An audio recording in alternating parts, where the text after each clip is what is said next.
کب کی بات ہے یہ کہ میں نے آپ کو رلایا ہے؟ کہا بیٹی یہ اس وقت کی بات ہے جب تو گھٹنوں پر چلا کرتی، تو گھٹنوں پر رینگا کرتی تھی۔ کہا ایک دن میں بازار سے تیرے لیے بہت کھلونے لے کر کے آیا اور تیری ماں نے کھلونے ایک طرف رکھ دیے اور میں بھی ایک طرف بیٹھ گیا، اور تیری ماں نے کہا تھا کہ بیٹا بتاؤ فاطمہ کہ تمہیں دونوں میں سے کیا پسند ہے؟ میں بھی نہیں پایا کہ تیری ماں نے دونوں میں سے کیا پسند ہے، ایسا کیوں کہا؟ تو نے دو چیزوں کی طرف دیکھا تھا، ایک بار میری طرف دیکھا تھا، ایک بار کھلونوں کی طرف دیکھا تھا۔ ایک بار میری طرف دیکھا تھا، ایک بار کھلونوں کی طرف دیکھا تھا، اور تیری امی کہہ رہی تھی بولو بیٹا تمہیں دونوں میں سے کیا پسند ہے؟ تو کھلونوں کو چیرتی ہوئی میری گود میں آ کر کے بیٹھ گئی تھی اور میری داڑھی کو سلایا تھا۔ اس وقت میں تیری اس محبت کو جو گھٹنے کے رینگنے کے زمانے میں تھی دیکھ دیکھ کر پھوٹ پھوٹ کر کے رویا تھا کہ میری محبوب بچی نے آج کھلونوں کو پھینک کر کے اپنے باپ پہ انتخاب کر۔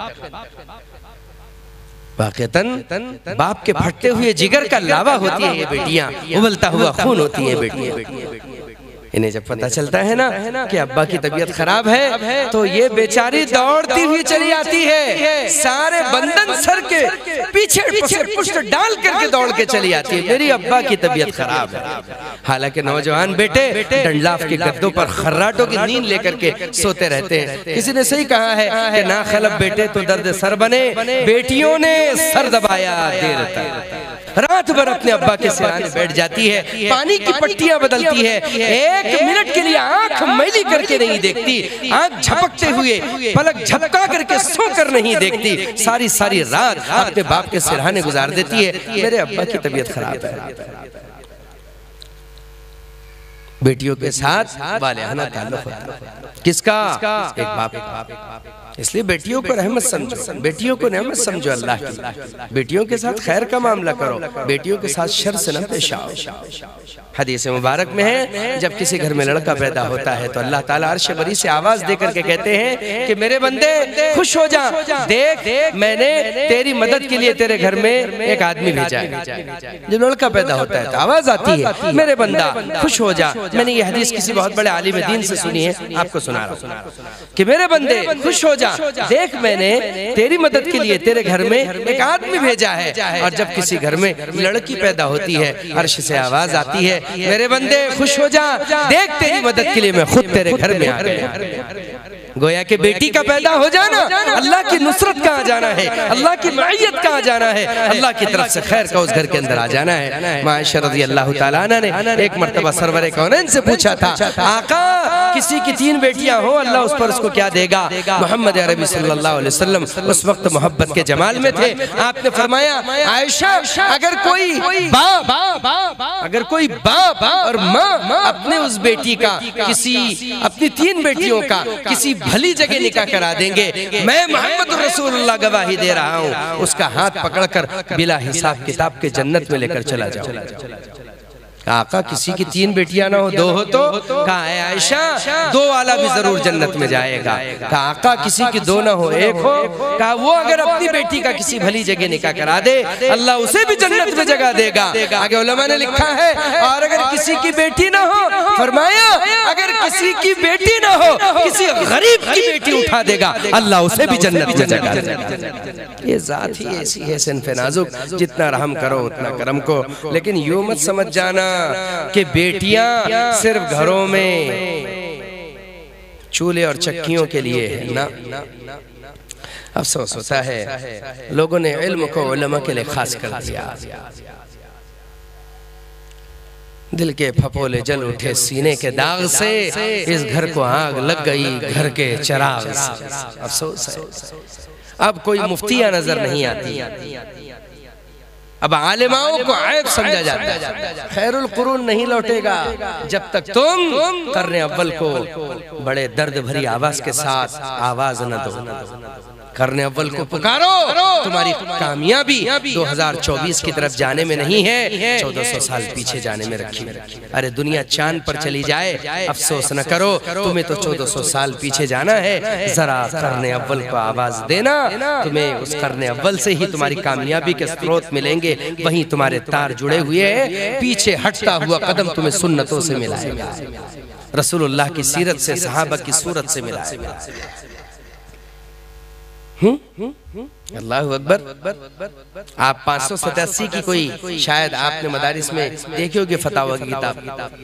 علامہ کاسانی رحمت اللہ علیہ کی البدائع الثناء محمد ابن احمد سمرقندی علاء الدین ابو بکر محمد ابن احمد سسرے بھی وہی داماد بھی. انہوں نے تحفۃ الفقہ لکھی تھی اور اپنی بیٹی کو تحفۃ الفقہ پڑھائی. بیٹی اتنی ہوشیار ماشاءاللہ. بیٹی کا نام بھی فاطمہ. اس کو ازبر کر لیا. بڑے بڑے شہزادوں کی بیٹی کو رشتے آئے. بیٹی نے کہا مجھ سے وہی عالم دین شادی کرے گا جو میرے ابا کی لکھی ہوئی کتاب کی شرح لکھے. سبحان اللہ. جی علامہ علاء الدین کے شاگرد تھے خود ایک علامہ علاء الدین محمد ابن احمد. انہوں نے کہا کہ میں آپ کی بیٹی سے نکاح چاہتا ہوں. کہا پہلے اس کی شرح لکھو. انہوں نے لکھی پھر یہ شرح. کون سی؟ بدائع الثناء. یہ شرح سے وہ بچی متاثر ہوئی. اس نے نکاح کیا. اتنی بڑی مفتیات تھی علماء نے لکھا کہ اگر علامہ علاء الدین سے کوئی غلطی ہو جاتی تھی تو اس وقت جو ہے اس وقت تک وہ فتویٰ جاری نہیں کیا جاتا تھا جب تک کا مفتیہ فاطمہ اس کی تصحیح نہ کر لیتی تھی. ہزاروں پیچیدہ مسائل کے لیے پردے کے پیچھے جاتے مسئلہ حل کر کے آتے تھے. ایک دور تھا میاں بیوی نے مل کر کے ہزاروں فتاووں کی کتابیں چھاپی ہے. اب تو کسی کا مفتیہ ہونا عیب ہو گیا ہے. نکاحوں سے ڈر لگ رہا ہے. عالمہ سے نکاح مت کرو. کیوں؟ وہ مسائل جھاڑے گی. کیوں؟ تم کچے عالم ہو کیا؟ اب یہ موضوع کو چھیڑو تو مسئلہ ہو جائے گا اور بڑا مسئلہ ہو جائے. کیا کرے؟ سوچتے کیوں نہیں ہیں؟ وسعت دیجیے اپنے ذہن کو. بیٹیاں ڈاکٹر بن رہی ہے. مفتیاں کیوں نہیں؟ بیٹیاں انجینئر بن رہی ہے. عالمہ کیوں نہیں؟ بیٹیاں پروفیسر بن رہی ہے. حافظہ کیوں نہیں؟ مکاتب صرف مردوں میں نہ ہو. ماں عائشہ کی بیٹیاں ماں عائشہ کی طرح علم والی ہو. ارے ہو کے نہیں ہو؟ ماں عائشہ کی بیٹیاں ماں عائشہ کی طرح علم والی ہو. جن کے کروڑوں شاگرد تھے. سفر کرتے تھے بڑے بڑے لوگ. حماد بن سلمان کی حدیث اٹھا کر دیکھو. مسجد نبوی میں سب کے سب قیام کرتے تھے اور بستروں کا انتظام ماں عائشہ کے گھروں سے ہوتا تھا. ترمذی کی شروحات کو اٹھا کر کے دیکھو. آپ نے مسجد میں بیٹھنے والے شاگرد کو اپنے حجرے سے درس دیا ہے. تاریخ اٹھا کر کے دیکھو. یہ علم ظالموں کو برداشت نہیں ہوا. حضرت عائشہ رضی اللہ تعالیٰ عنہ طبعی موت دنیا سے نہیں گئی ہے. حضرت عائشہ رضی اللہ تعالیٰ عنہ کو بھی شہید کرایا گیا تھا ہتھیاروں پر گرا کر. ایک لمبی تاریخ ہے. میں کیا بتاؤں. ماں عائشہ کی بیٹیاں عالمہ ہو, مفتیہ ہو, حافظہ ہو, قرہ ہو. آواز کے تستر کے ساتھ وہ علم عورتوں میں پھیلے. اس لیے مستورات کے مکاتب بھی ہو, مستورات کے مدارس بھی ہو جو شرائط کے ساتھ ہو, شرعی شرائط کے ساتھ. یہ ضرور. جب یہ ہوگا تو ایک ماں اپنی بیٹی کی ایسی تربیت کرے گی جیسے خیر القرون کی ماں اپنی بیٹی کی تربیت کر رہی تھی. اللہ کی قسم کوئی بھی ماں خیر القرون کی ایسی نہیں ہو سکتی جو اپنی بیٹی کو دودھ میں پانی ملانے کا حکم دے. ایسا ہو سکتا ہے؟ قطعاً نہیں. حاشا وکلہ ہو ہی نہیں سکتا. کیا آپ کو ایسا لگتا ہے کہ حضرت عبداللہ ابن عمر ایک دیہاتی سے بکری چروائیں نہیں, بکری چروائیں, بکری ذبح کروائے, بغیر مالک کی اجازت کے خود بھی کھائے, اس سے افطار بھی کرے اور اس کو بھی کرائے؟ ایسا عبداللہ ابن عمر کے بارے میں سوچ سکتے ہیں آپ؟ نہیں, بلکہ وہ امتحان لے رہے تھے. وہ دور ایمان کے حال پوچھنے کا تھا, یہ دور مال کے حال پوچھنے کا. کس کے؟ جی ہاں, آپ جب سامنے والے سے ملتے ہیں تو کیا بولتے ہیں؟ اور کیا حال ہے؟ تو وہ کیا جواب دیتے؟ مندہ چل رہا ہے. یعنی دھندا چل رہا ہے بٹ مندہ چل رہا ہے. وہ دور کیا تھا؟ اعمال کے پوچھنے کا تھا. یہ دور مال کے پوچھنے کا ہے. صرف اللہ تعالیٰ تبلیغ والوں کو جزائے خیر دے کہ وہ ایمان کا اور اعمال کا حال پوچھ لیتے ہیں. اور بھی کام کیسا چل رہا تو بولتے نہیں اللہ کا فضل ہے, ساتھی جوڑ بھی رہے, مشورہ بھی ہو رہا, کام بھی ہو رہا, جماعت بھی نکل رہے وغیرہ وغیرہ. تو ایک نیا آدمی بولتا اس نے کام پوچھا, یہ دوسرا ہی جواب دے رہا ہے. نہیں, وہ بھوت تیرے بس کا نہیں ہے. وہ بھوت تیرے بس کا. جی ہاں, اس لیے ایک اصطلاح بن گئی ہے تبلیغ میں, کام سے مراد یہ کام, باقی سب بے کام. کام ہے بڑے بے کام, سپورٹنگ کے کام. تو وہ دور تھا جہاں ایمان کا حال پوچھتے پوچھتے تھے، جہاں عمل کا حال پوچھتے تھے، ایمان کے امتحان ایک دوسرے کے لیا کرتے تھے۔ تو عبداللہ ابن عمر نے اس چرواہے کا امتحان لیا کہ بکری دے دے، ہم روزے سے ہیں، افطار کریں گے، تجھے کھلائیں گے۔ کہا کہ میرے مالک کی ہے، کہہ دینا بھڑیا لے گیا۔ یہ امتحان چل رہا تھا، تحقق نہیں تھا، تو کہا ٹھیک ہے میرا مالک نہیں دیکھ رہا، مگر فائن اللہ، اللہ کہاں چلے جائے گا۔ برسوں یہی جملہ گنگناتے ہیں عبداللہ ابن عمر، ایک گڈریا بھی کہتا ہے فائن اللہ، اللہ کہاں چلا جائے گا۔ یہ ایمان کا امتحان تھا اور وہ اس کی کامیابی تھی۔